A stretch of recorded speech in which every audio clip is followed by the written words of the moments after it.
শুভ দুপুর বন্ধুরা। তো আজকে স্কুল থেকে এসে আজকে কোথায় খেতে বসেছি দেখুন, মাটিতে বসে পড়েছি। আজকে মাটিতে বসে আজকে খাওয়া দাওয়া করব। আমি আর আমার মেয়ে দুজনে একসাথে বসেছি। তো আজকে কি কি লাঞ্চের মেনুতে আছে আপনাদের সাথে শেয়ার করে নিই।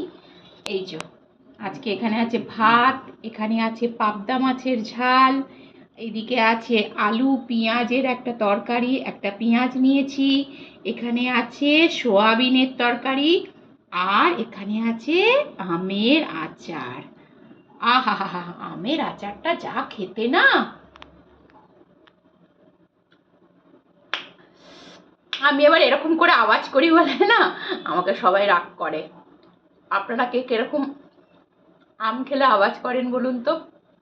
খুব টক, একটু চিনি কম দিয়ে করেছি, খুব টক হয়ে গেছে।